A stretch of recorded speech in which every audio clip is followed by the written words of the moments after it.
Hello everyone and welcome to my Basketball Update 24 channel. I hope everyone is having a wonderful day.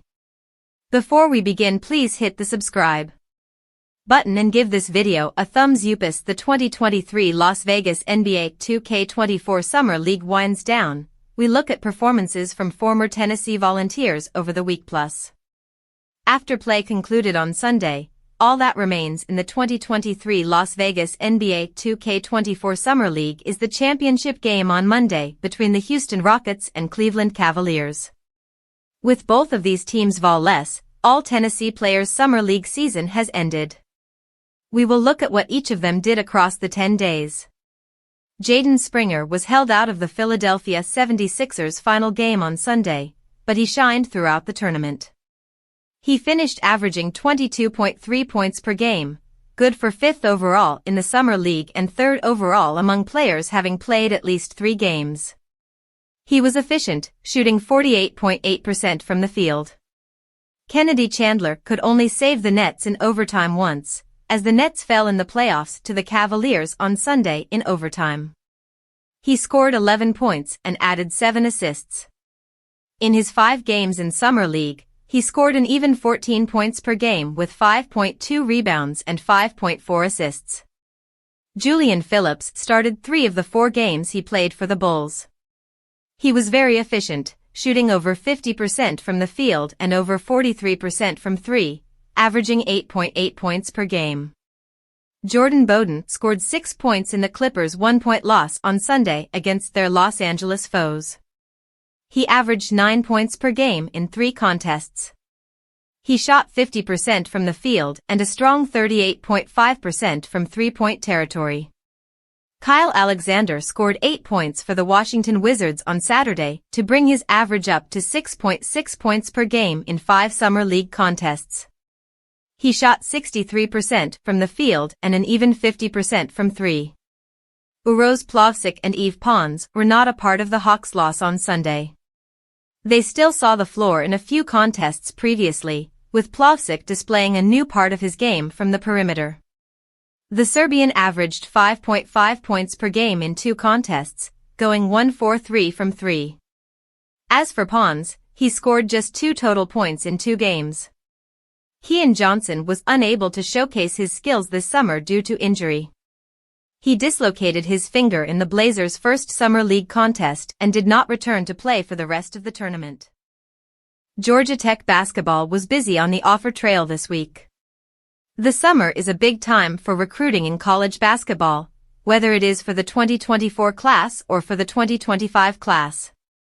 Georgia Tech head coach Damon Stoudemire was busy in the past week, adding another prospect to the 2023 class and sending out more offers for the future. Georgia Tech does not have a commitment in the 2024 or 2025 class.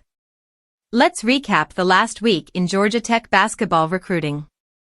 Tillery is an under-the-radar prospect from New Hampton High School, NH, in the 2025 class and picked up an offer from Stoudemire and the Yellow Jackets. Other offers for Tillery include UMBC, Temple, Albany, St. Bonaventure, Washington, and Wyoming. 2. 2024 4-star center Ethan Lathan receives an offer from Georgia Tech. Lathan is 6 feet 10 inches 190 pounds center prospect who plays at Calvary Christian Academy in Fort Lauderdale, Florida. He is rated as the 94th best player in the country according to 247 Sports and the 13th best center in the country. Other offers that Lathan holds include Dayton, Loyola, Chi, LSU, Missouri State, Old Dominion, UAB, and Virginia Tech. 3. 2024 3-star center Cole Kairoak receives an offer from Georgia Tech. Kairoak, 6 feet 11 inches 190 pounds, also has other offers from Boston University, Georgia, Georgia State, Loyola Maryland, Missouri, and Wyoming. 4. 2024 4-star combo guard Trent Perry receives an offer from Georgia Tech. Perry is one of the top players in the country in 2024. He is ranked as the number 59 player on the 247 Sports Composite, the number 9 combo guard in the country, and the number 6 player in California. Perry also has other offers from Colorado, St. Mary's, USC, Vanderbilt, Cal, Louisville, Notre Dame, Oklahoma, Oregon, Stanford, TCU, and Virginia. 5. 2024 four-star forward Chase McCarty receives an offer from Georgia Tech. Chase McCarty is a four-star forward that plays at Westminster Christian Academy, AL, and he picked up an offer from the Yellow Jackets this past week. McCarty is ranked as the number 76 player in the country on the 247 Sports Composite and the number 1 player in Alabama. He also has offers from Kansas, Alabama, Cincinnati, Gonzaga, Houston, Notre Dame, Ole Miss, and Providence. 6. Georgia Tech lands 2023 prospect Ibrahima Sakho. Ibrahima Sakho, who is originally from Guinea but has prepped at J. Addison in Ontario in Canada, committed to Georgia Tech, joining four-star forward Bain Dongo as the 2 players in the class. Sakho listed his top 4 schools last month. Georgia Tech beat out BYU, Oregon, and Xavier for Sakho. Sakho is a 6'6" wing player that has a 7 feet 1 inch wingspan. He is an intriguing athlete that brings a high upside to the Yellow Jackets, maybe as soon as this season. Stoudemire has helped develop NBA players while with the Boston Celtics, and that could be a big thing in Georgia Tech's favor. He is also a solid rebounder. It will be the second ever meeting between the 2 schools. The 2023-24 college basketball season is getting closer by the day, and the closer it gets, the more schedule news gets revealed. The latest of that news is Alabama's season opener for 2023-24, which will be the Morehead State Eagles of the Ohio Valley Conference on Monday, November 6 inside Coleman Coliseum. Last season, the Eagles went 22-12 overall and 14-4 in conference, missing the NCAA tournament in the 7th season under head coach Preston Spradlin.